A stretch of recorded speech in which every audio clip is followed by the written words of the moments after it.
What's up, AfterBuzzers? We're here discussing episode 3 of Trust. We're talking sex, we're talking drugs, we're talking family ties, we're talking kidnappings, and we're talking fake kidnappings. Stay tuned. You're tuning into the destination for TV superfan discussion, AfterBuzz TV. And now, let the buzz begin.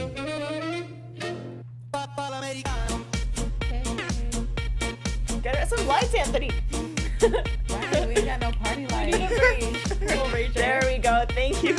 What's up, AfterBuzzers? Thank you so much for coming back and watching this show. We've been loving this season this far, and we're glad that you guys are here enjoying it with us. I am your host, Juliet, and to my left, I have my lovely Mina. How are you doing, darling? I'm doing really well. Okay, great. You came and saw me when I was watching the show, and I was just like, it was so intense, but now I'm good. Good.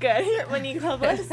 Yes. Hey, everybody. It's Monique Loveless in the house. So, yeah, I'm excited. Yeah, so I have to ask you, you kind of touched a little bit on it, but what was your overall thought of this episode 3? It was really intense, but also, for whatever reason, I didn't find it as captivating as the other episodes, just because I love it when you see more of Getty and his wives and everything else at once. I don't like it just being hyper-focused, but it was definitely necessary for the plot. Yeah, I totally agree. This episode was, actually, I can't say this episode was a little slower than the rest of the episodes, I feel. Really? But I do like how they got into the explanation. I feel like things that are more explanations are a little slower, because then you get into the climax. But you know, when they explain it, then yeah, I get what you're saying, but I disagree. I felt like this, for me at least, was the fastest episode. Maybe not episode 1, because the pilot did give us so much information, as most pilots do, but I really enjoyed that we were in this fast pace. We're kind of jumping up and back and forth in time, and it was just all this craziness, and it was kind of like a snowball effect, right, of just all of these things that happened to him and to the family. And it kind of makes me want, like, the first topic I want to talk about is the snowball effect. The whole time I was watching this episode, I don't know if you guys agree, I was, what if they kept on, like, putting out this episode and laying it out with these tidbits and these moments where if only, and what if another decision had been made, another thing had been said, we would probably not be in this predicament. Does that make sense? Yeah, I'm not sure. Every little thing had a huge impact, is what you're saying. Exactly. Okay, so, yeah. No, I got that. I just didn't know, like, how different things would be, if anything. In my mind, I was like, okay, he got himself into the situation. There's no getting out of it. Well, of course, but I think, we see him just jump around like his friends. If his friends hadn't acted the way that they did, if he wasn't taking as many drugs, if he had a better relationship with the restaurant owner, right? The whole Roman Polanski. So basically, if he wasn't J. Paul Getty III. If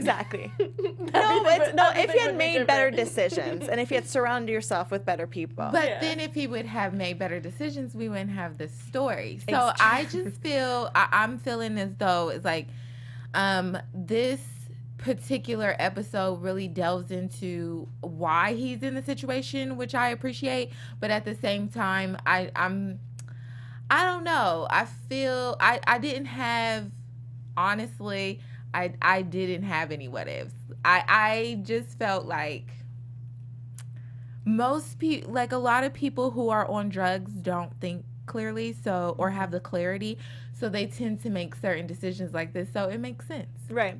Well, that's kind of what that what if moment I'm talking about is, and when he, in the beginning, is hopping into the trunk, and he's just in the trunk, and you see he's going through withdrawals, and he's just looking back at, like, only maybe 2 weeks. So it was a time period. So he left for a week, and then this is right after he goes back. So only a few days technically, and he's just reliving and all the craziness that went down. I just thought that was so intense. And I really love how they edited the show together to tell that story. What do you guys think about the editing, at least? I thought it was so good, and they were showing, like, certain things happening. I don't want to say slow motion, but it's literally the way Danny Boyle did Slumdog Millionaire, where it's like you see flashes of light and everything kind of has, like, this orange kind of tint to it, and it's like movement pause, movement, pause, movement, pause. Did you guys see that? Like, yeah, those, and it's little like snippets? going Yeah. back in time, so it's not really a flat. It always is bouncing off, but not the same time period, and we're going back and It's forth. always out of order. Right, But out it's of not order. confusing for whatever reason. However Because- it's done, you know the chronology. Yeah, very true. And I think it's because every time we go back, it's just to explain something, and it just all comes together beautifully. Yeah. Yeah, I love the picture, like the shots. I was like, oh my gosh, that's a beautiful shot when him and Martina are sitting up on it. Yeah. And they go back yes. and forth. It like the shots are great. It's very picturesque, which is what you want in a shot. So I thought the shots in this, were amazing. It's the same way I feel about like The Handmaid's Tale. The shots are just, it brings Beautiful. the story together. I mean, at the same time, you also have Rome at the forefront of this, right? And so everywhere they look is just so, so beautiful. But they also show the really like gritty, dungeony parts of Rome. They and, really like, do. And they still, everything is still stunning stylistically. Yeah. It Even the is, but dingy- Lighting, everything. Yeah, talking more about that grunginess, Yeah. especially how the way they're living, right? They're in this pretty big apartment. They're on top of each other. They're running out of food. They just have pasta with nothing, and they're just mainly just doing a lot of drugs. And throughout the episode, we have seen that in the past few episodes, but were you kind of surprised at how much he was intaking per day, like with his friends and stuff? How much they were partying? You weren't surprised at all. Why is No.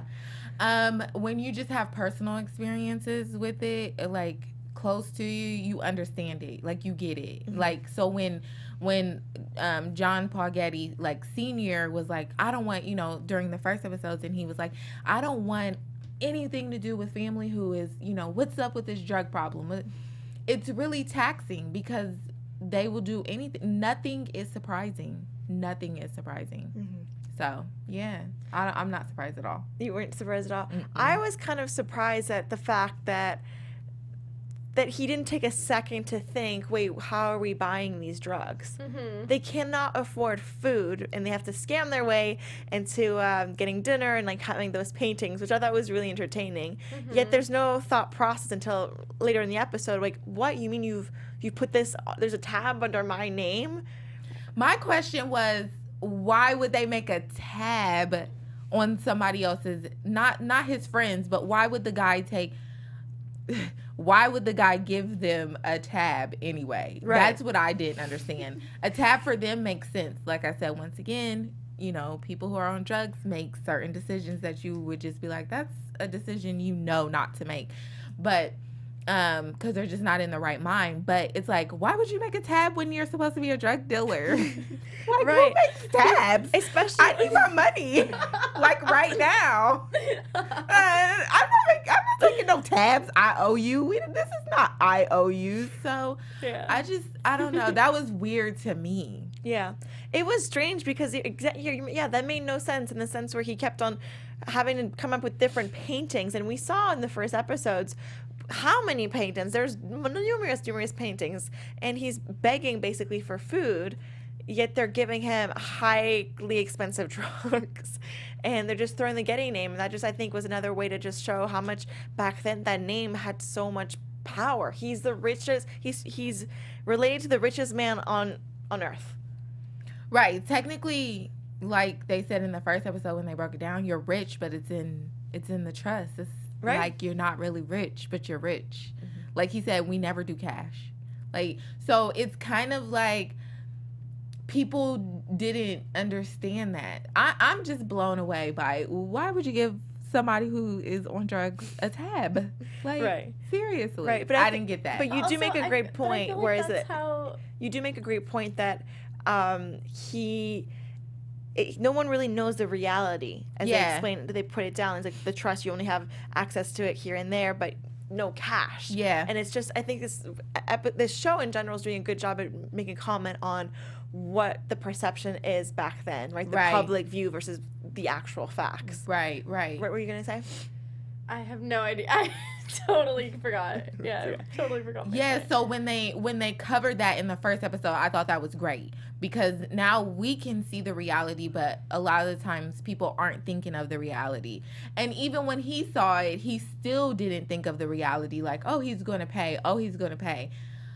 Like, hello? You just saw everything that goes into this, and you still think that he's gonna pay out cash to somebody. Right. So his circle of friends feel that he can just go and ask his parents for money, right? His mom especially, which I thought was kind of, it just showed us more about this dynamic of he's not surrounded by the best people. He does seem like he's highly affectionate towards one of the twins, but they seem like they're just kind of, everyone's in the mix, right? Everyone's kind of making out. It's just a lot of sex and drugs. Right. Were you surprised by those twins at all? No. Not at all. No. Like I said, it's funny. I know I keep saying no, but it's funny because when you have personal experience with people on drugs, like, you can see the difference. Like, you're smart any other time. Like, when you start this, it's whatever. It's anything goes. And so, no, I wasn't surprised. I wasn't surprised by anything. I wasn't surprised by the fact they were like, oh, we put your name out there. Oh, now we're scared. Oh, now.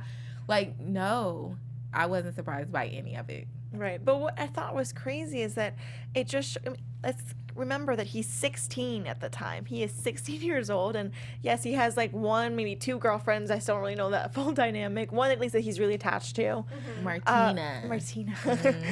And they just, even though they're living a really, really reckless lifestyle, they don't seem like bad people, right? They're just partying and they're trying to hang out with Roman Polanski, and Getty finds himself in this crazy situation. Crazy, right? Like, when you really break it down like that. I don't get why he would even go back to Rome after seeing his mom and just getting that little lump sum of cash.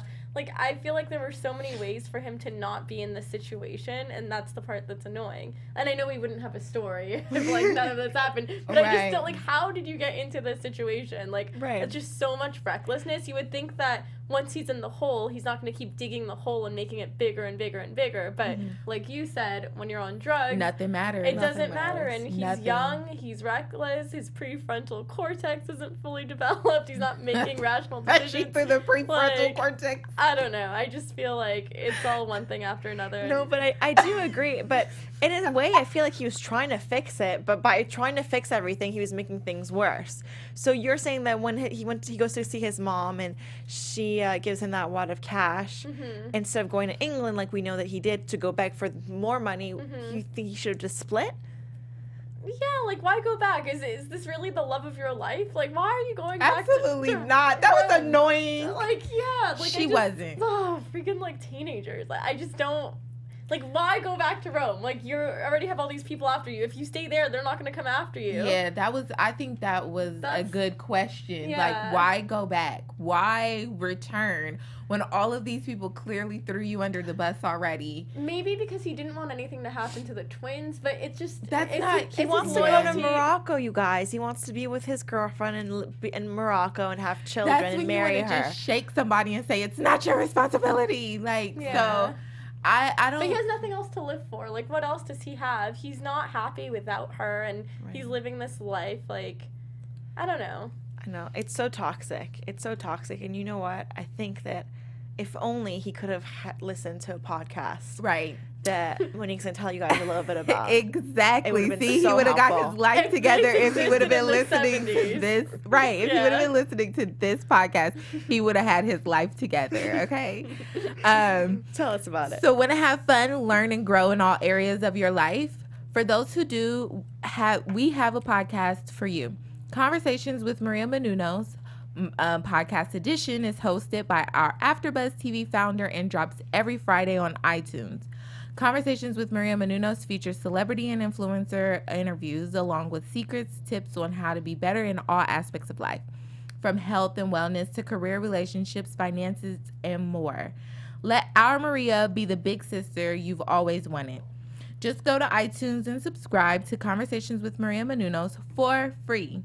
Be sure to rate and comment, and when you do, let Maria know it was us who sent you there.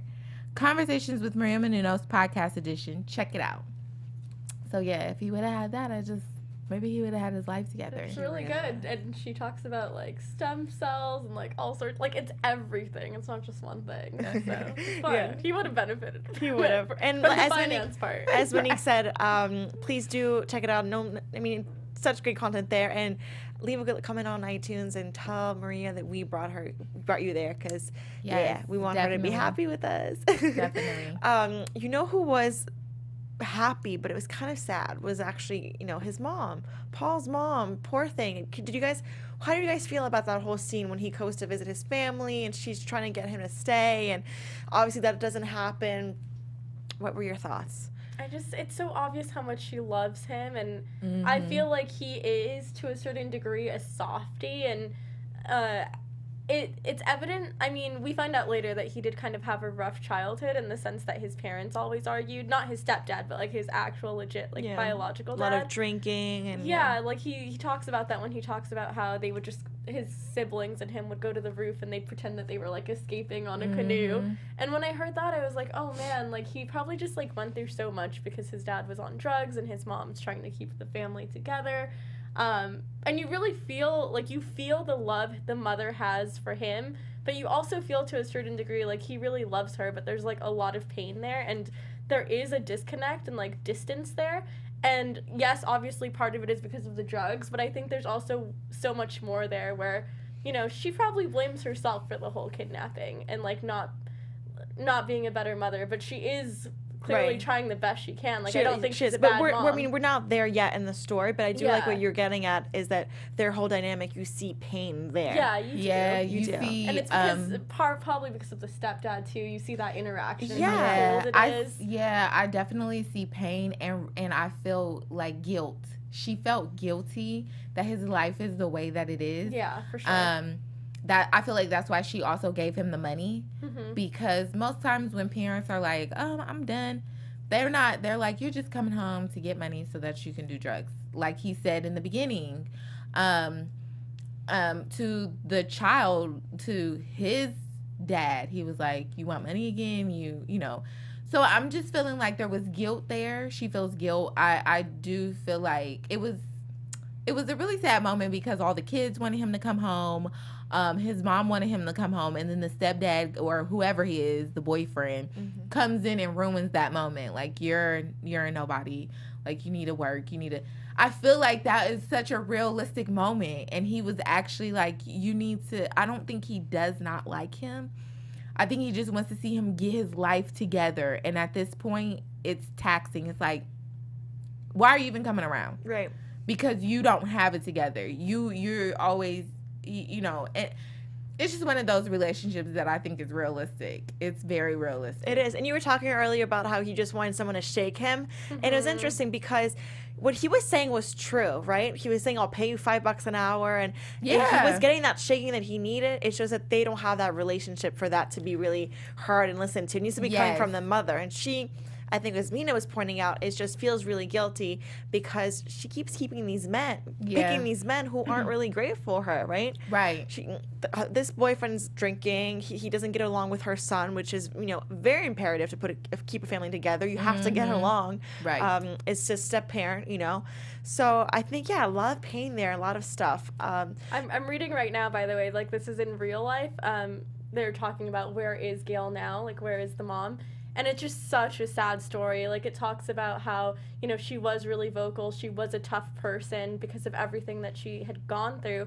And that she literally cared for her son until he was 54 years old when he passed away. Because when John Paul Getty III was 25 years old, he became paralyzed because of a drug overdose. Yeah. So it's just, like, such a sad story. And I can't even believe, like, everything that she's gone through, not even just taking care of her son and seeing him paralyzed, but everything before that with her husband at the time, who was a drug addict. Right. And I think this show, we always hear the expression, like, money does not buy happiness. And these people are the wealthiest and the most, like, think of all the darkness that surrounds them. Yes, that's so a many great drugs, point. Yeah. Death, that's a great kidnappings, point. And then not only did Getty survive this kidnapping, which is considering like the mafia. He got his ear chopped off and like. Right. No, but what I'm God. getting at is that it's not everybody survives a kidnapping. Considering all those crazy situations and scenarios he was put in, the fact that he was able to survive that, comes back to his home and like loved ones, and yet he still is spiraling. We were talking a bit as you're mentioning, and we were talking about his girlfriend. He in this episode asks if someone can. I'm sorry. He asked if the girlfriend will marry him and they can move to Morocco and all that. So that actually did happen, right? Yeah. He comes back finally. Not to spoil the show, but you guys know this. He was able to marry her, so that was sweet, but yet still he can't toxic. Inherit the money though. He cannot inherit the money, clause. so there's always a clause. And he did have a kid, and his mother helped take care of that kid because he was unable to do so because his mom was taking care of him and his kid at the time. It's so much. Like, I just can't, like, I feel like people tend to not empathize with the ridiculously wealthy because at times they find them unrelatable, but it's just, like, there is a fascination with celebrity and with, like, the top 1%, top 10%, but also, like, I, like, really empathize with them. Like, this is a super sad story. I can't relate, but I am, like, I still feel really bad. Yeah. In this like particular episode, even when he was talking to Martina about marrying, and they had to, he had to go because he was about to go through with all this kidnapping stuff, which blows my it does blow my mind, but whatever. It was just one of those things where,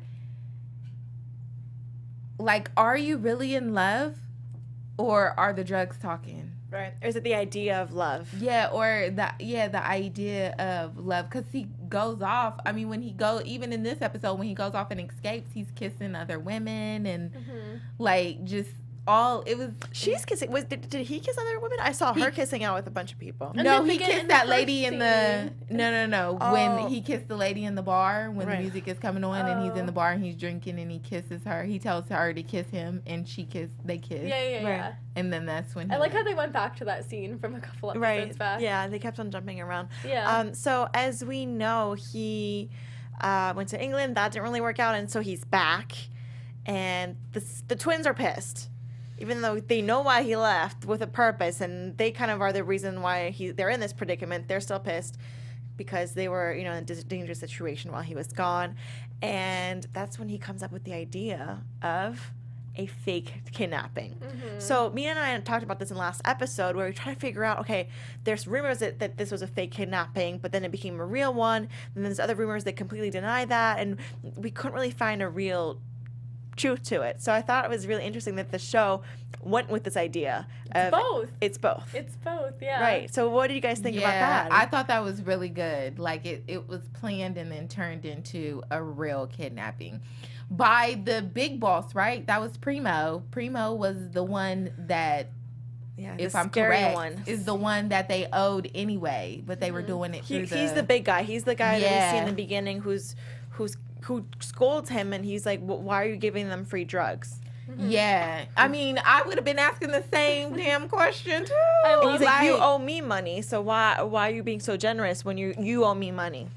Giving free drugs is like giving a free trial to any product. Like, once you get hooked, you're gonna buy that membership and get it. So Getty goes, and Paul goes to Bertolini and says, listen, I don't have your money, but we're both gonna win if we do this fake kidnapping.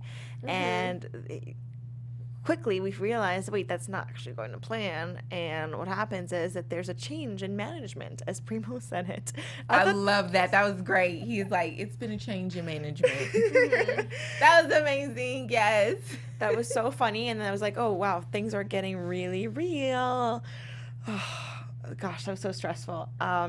So with that, there's just like this whole chasing scene, and he's trying to get Bertolini's trying to get the money, and then he ends up dead, and that's when we really see how powerful Primo is. Yeah, and I think we had a pretty good indication of that. It was foreshadowed in the very beginning scene of the movie when he shoots those the elderly couple.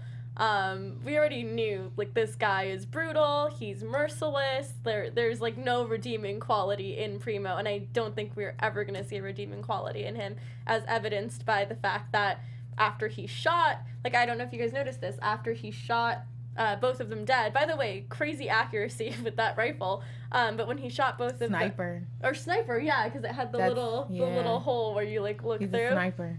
After he did that, he could have like killed Bertolini, but instead of killing him, he's like, oh, and I'm not gonna make this quick and painless. I'm gonna take a rope and strangle you to death. And I think that was done to instill fear in J. Paul Getty III, so that he knew not to ever disobey him or not to ever do anything, and so that J. Paul Getty III knew what he was getting into, and then he puts him in the trunk.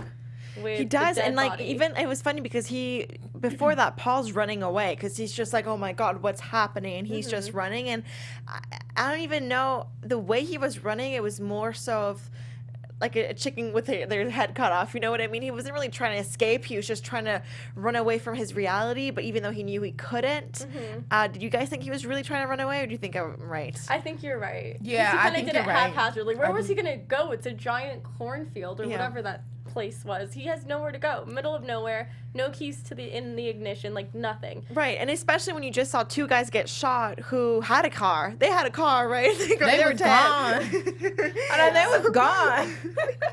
So what are you gonna do? And it's funny because even Primo was very calm. The fact that his like capturee runs away, he just like looks at him and he's just like, he knows nothing's gonna happen. He's not like, he doesn't stop his killing and then run after him, which I thought was even more jarring because it was like, oh wow, this guy's so in control and he knows it. I had so many conflicting feelings. One of my feelings was like, why didn't Bertolini just take his handgun and shoot him when he was disarmed? And then I was like, okay, because Primo is like not this black and white evil guy, like there's more to him than that. And another part of me is like, that's what you get, Primo, that's what you get for doing this. And then I was like, no, this is actually really sad. No, I don't know, he's the boss, so we'll see what happens. We will. I mean, we know what happens, but I like to follow the show because I feel like they go in more detailed for sure how we how things really went down. Yeah, I thought it was really cool how they ended the episode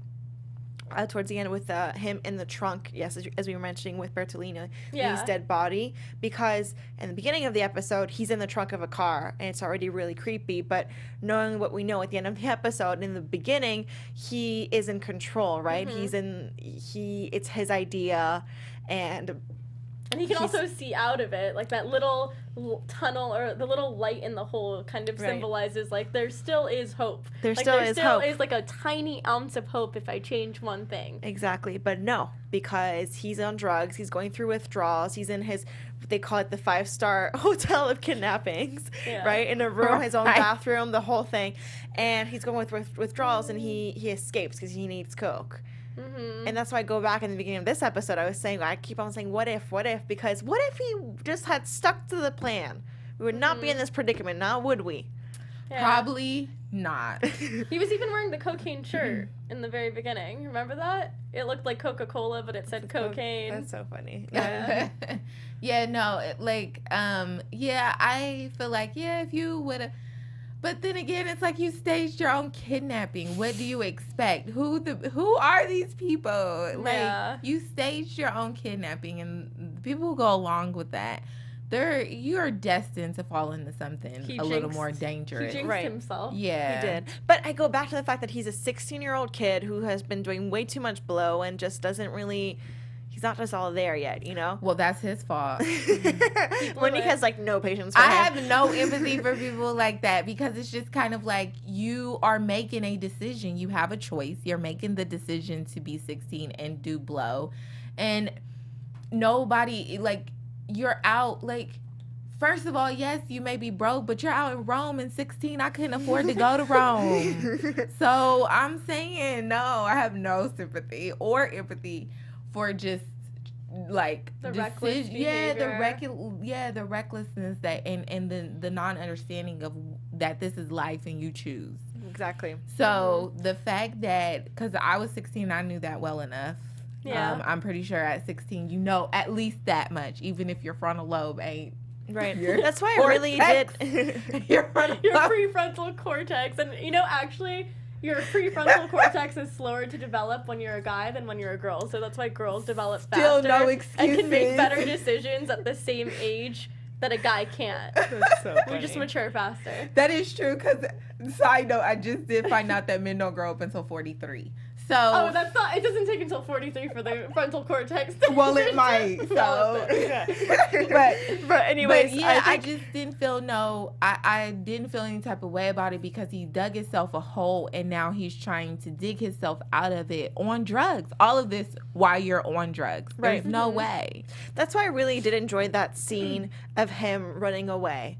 Yeah. Because Or he prior says- to that, you could argue, oh, well, he's young. He surrounded himself with bad people. He's not the one who did the tab. All these things are happening to him.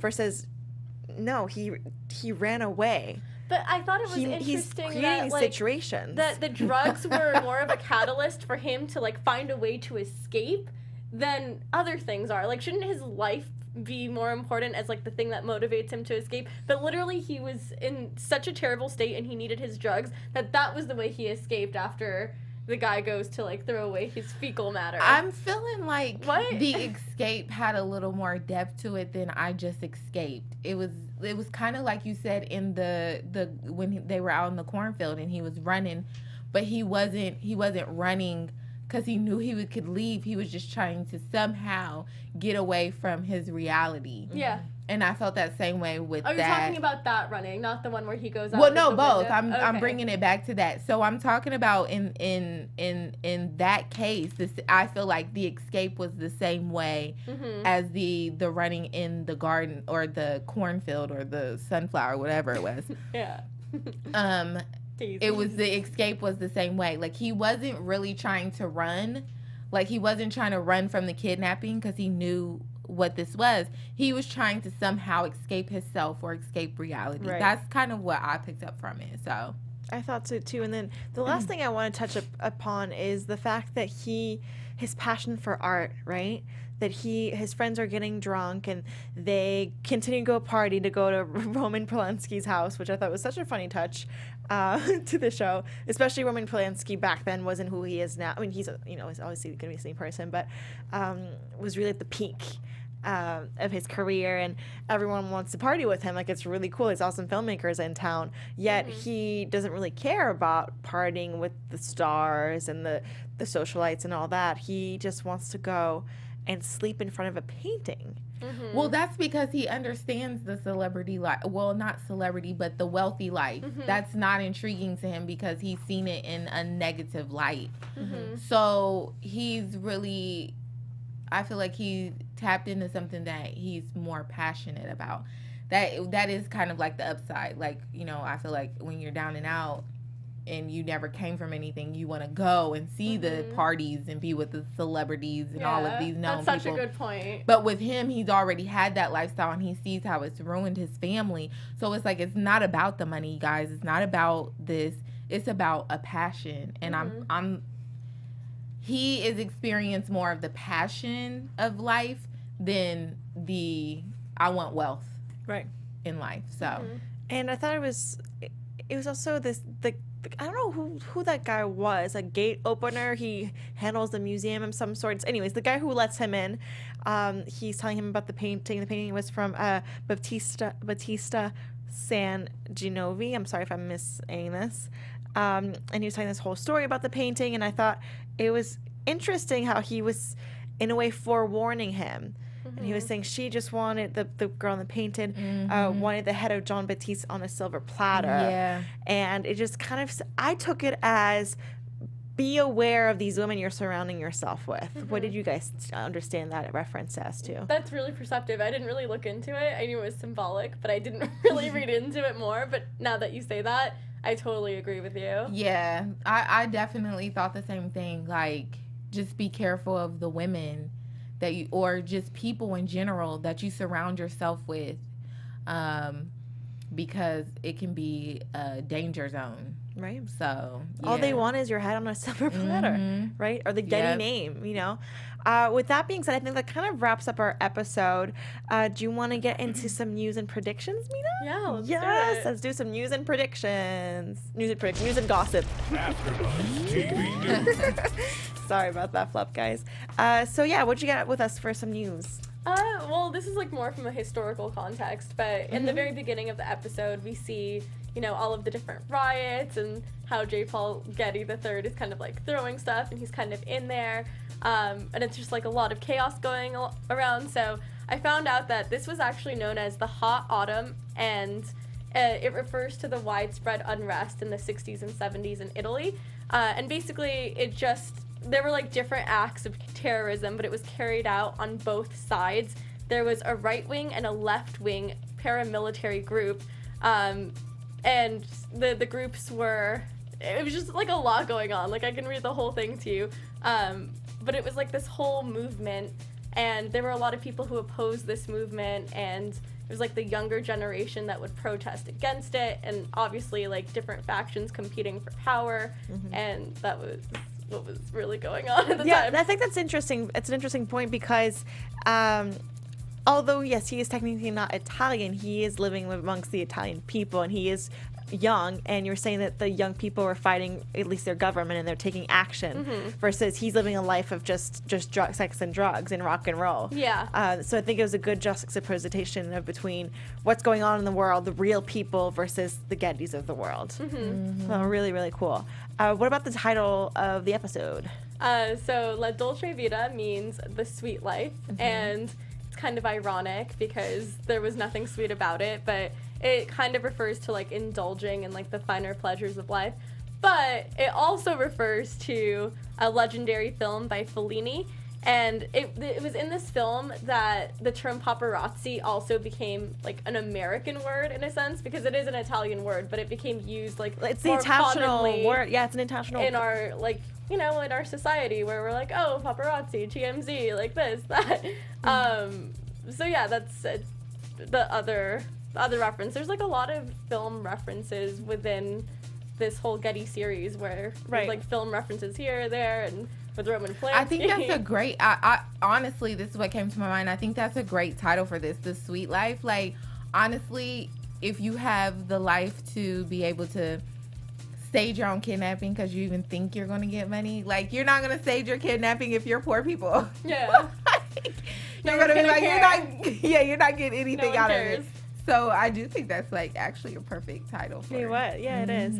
And that Fellini movie you're referencing, yeah, he it's a character in the movie named Paparazzi, and that's really interesting that's it's an international world-renowned name for a job. Yeah. Now that was based on a character, which is really a really fun fact. So thank you for sharing it with us. Yeah, definitely. With that being said, let's hit some quick predictions before we wrap the show up. And now, your AfterBuzz TV predictions. Ooh. All right, Monique, what do Do you we got for really us? have predictions with this show? Like Since how- we know what what do you- happens? would you- okay. I mean, I'm just asking. I know I understand the next, but I'm just saying, is there really predictions? Well, I mean, a couple questions. Have you guys seen the promo for the next episode? Yes. Okay. Do you want to talk a little bit about that? Yeah, sure. All right. So I am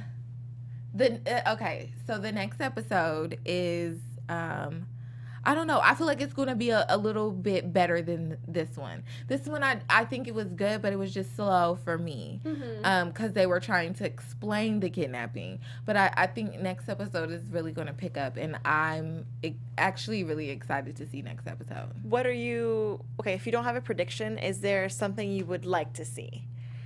Do you not necessarily think it will, but what would be cool to see?